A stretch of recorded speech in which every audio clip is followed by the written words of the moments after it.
Substansinya adalah pemilih pada PSU adalah pemilih yang sama yang dinyatakan berhak menggunakan hak pilih pada tanggal 14 Februari yang lalu. Kalau pelaksanaan PSU kan direncanakan hari Sabtu tanggal 13 Juli.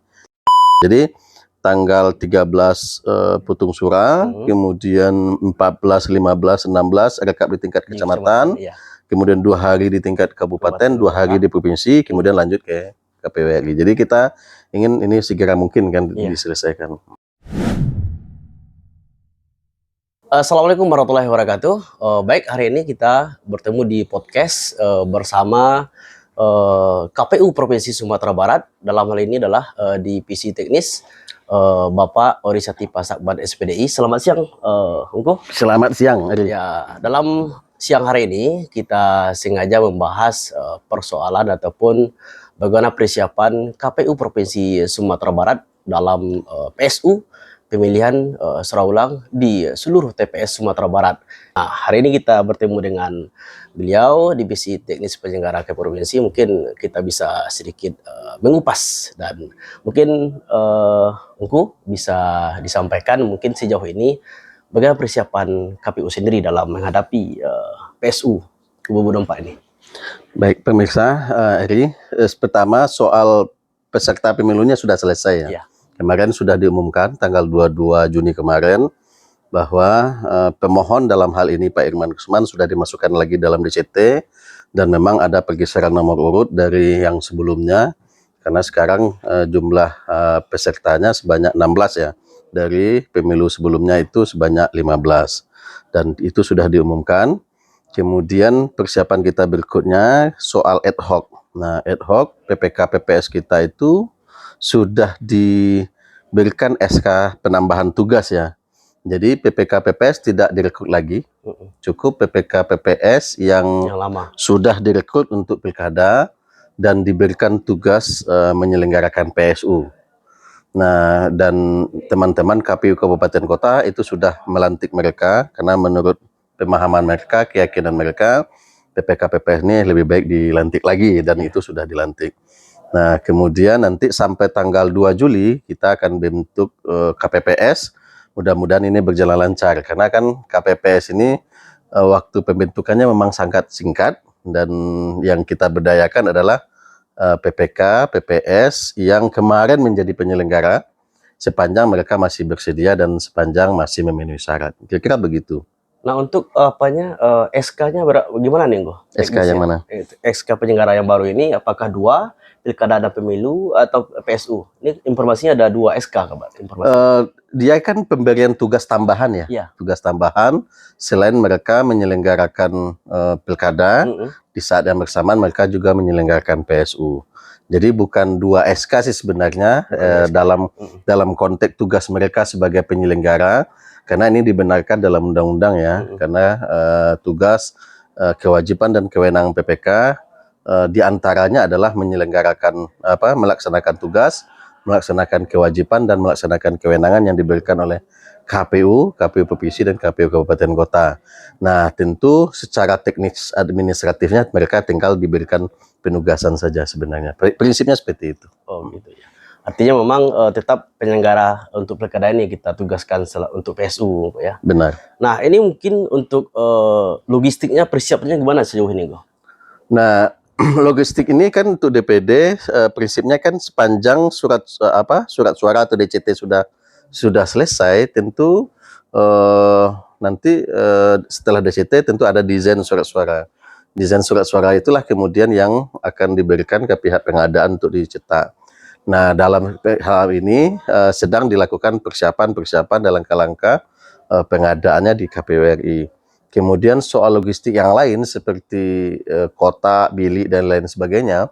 Bilik kita itu kita pakai bilik yang lama. Nah, kita nanti meskipun PSU-nya 1 kotak, nah nanti kita upayakan pelayanan kita di TPS itu nanti 2-3 bilik supaya nanti masyarakat tidak menumpuk dan bisa pelayanannya juga menjadi cepat. Nah, untuk daerah-daerah yang kemarin terkena bencana seperti di Tanah Datar, gudang logistik mereka itu kan kena banjir ya. banjir. Nah, untuk kondisi seperti ini, seluruh logistiknya mulai dari bilik, kotak, dan logistik lainnya seperti paku, kemudian tinta dan lain sebagainya itu diadakan baru semuanya. Nah, kemudian untuk kotak, sepanjang kotak yang ada itu masih bisa dipakai, karena kan surat suara DPD ini menurut putusan mahkamah itu kan dianggap sudah tidak bernilai lagi. Itu sepanjang kotaknya masih bisa digunakan, kita gunakan. Namun di beberapa kabupaten kota ada kotak itu memang sudah tidak layak lagi untuk digunakan. Nah, dan untuk kondisi ini tentu diadakan baru. Dan ini sedang berproses. Nah, kalau untuk apanya tuh TPS-nya berbeda nggak TPS dengan pilkada dengan TPS pemilu? Yang PSU ini gimana nih TPS-nya ini? Oke. Kalau TPS karena kan prinsipnya PSU ya, pemungutan suara ulang, tentu tetap kita mengulang dengan dengan apa yang sudah kita tetapkan. Nah, jadi jumlah TPS kita pada pilkada dulu itu sebanyak 17.569, maka jumlah TPS untuk PSU tetap sama. Tetap sama. Nah, kemudian lokasi TPS tetap seperti biasa, kecuali memang ada kondisi misalnya karena faktor bencana, seperti di 3 kabupaten kota, di Tanah Datar, di Agam, dan di Padang Panjang, kan ada potensi lokasi TPS awal itu bergeser, maka itu kita geser. Kemudian juga seandainya ada lokasi TPS itu yang dulunya diizinkan oleh pemiliknya, kemudian sekarang tidak diizinkan lagi, tentu kita geser.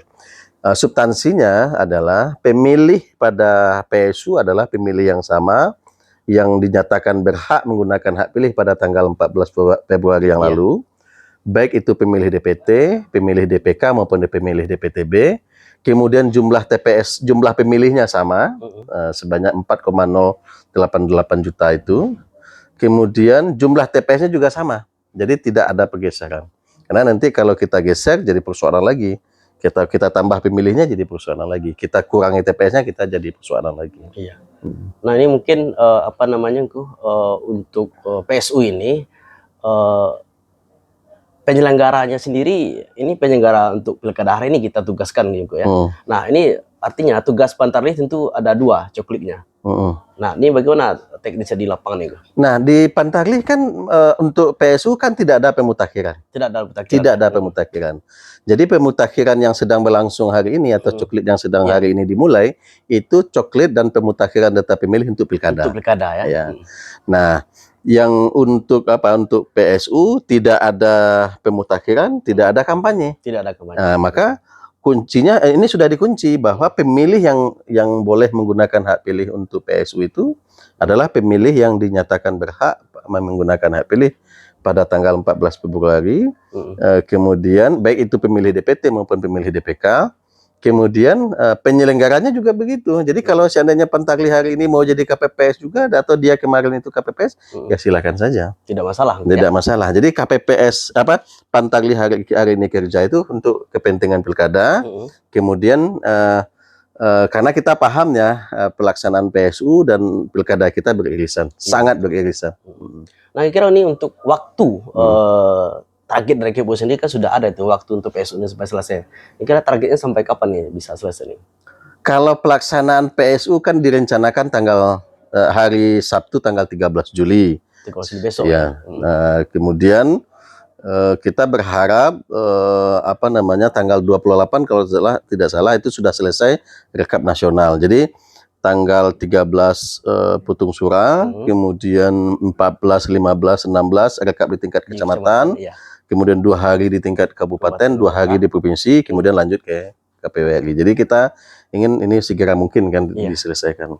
Nah, ini persoalan nomor calon DPD ini ada pergantian, ada pergeseran nggak dengan adanya ini? Iya, ini kan konsekuensi ya, karena kan sesuai dengan ketentuan pasal 266 ayat 2 bahwa DCT yang ditetapkan oleh KPU RI itu disusun berdasarkan abjadnya. Nah, maka saya melihat dari keputusan RI soal perubahan DCT itu kan nomor urutnya digeser yang karena memang prinsipnya disusun berdasarkan abjad ya. Yang nomor 1 sampai nomor 6 masih tetap orangnya, kemudian nomor 7 Pak Irman yang nomor 7, kemudian nomor 8 Pak Jelita Donald dan seterusnya sampai Iya. terakhir begitu. Jadi memang ada Ada pergeseran pergeseran sedikit ya Pak, ya. dari nomor 8 ya, dari nomor 7 ya kalau tidak salah. Itu bergeser. Nah ini terakhir nih Kim Gego ya, karena ini pilkada kita juga menjalankan, PSU juga menjalankan. Nah, bagaimana mungkin harapan dan apa namanya target ataupun harapan dari KPU sendiri dalam menanggapi hal ini? Pertama begini ya, kenapa hari pemungutan suara untuk PSU itu dipilih hari Sabtu? Ya, Targetnya kan memang supaya angka partisipasi yang kemarin sudah diraih itu bertahan. Kita berharap pemilih kita di hari Sabtu sudah di rumah, tidak bekerja. Mereka yang PNS atau guru misalnya mereka lagi santai, lagi libur ya, Pak, begitu ya. juga hari libur lah ya kan. Iya. Kita berharap angka partisipasinya apa namanya tetap terjaga. Kemudian kita juga berharap masyarakat memahami situasi bahwa konsekuensi dari putusan Mahkamah Konstitusi, KPU dan kita bersama, tidak saja KPU, Bawaslu, pihak kepolisian, peserta pemilu dan masyarakat semuanya diwajibkan untuk patuh dan taat untuk menjalankan ini. Iya. Maka mau tidak mau kita harus datang ke TPS hari Sabtu tanggal 13 Juli untuk apa namanya menggunakan hak kita, hak politik kita untuk memilih DPD dalam PSU DPD Dapil Sumatera Barat. Nah, kemudian sebagai langkah-langkah supaya angka partisipasi ini kemudian bisa bertahan, KPU akan memaksimalkan sosialisasi dengan berbagai kanal, baik itu kerjasama dengan teman-teman media, dengan Facebook, atau mungkin penyelenggara kita. Nanti di hari menjelang hari pemungutan suara, KPPS juga akan datang rumah ke rumah menyampaikan undangan untuk menggunakan hak pilih, juga himbauan untuk datang ke TPS berpartisipasi. Kira-kira begitu. Oke. Baik, terima kasih. Ini adalah kesempatan yang luar biasa. Kita bisa bicara langsung dengan KPU Provinsi, dalam hal ini adalah Divisi Teknis Penyelenggara KPU Provinsi, Bapak Ori Setipa Sakban SPDI, dalam hal ini terkait PSU DPD Sumatera Barat 2024.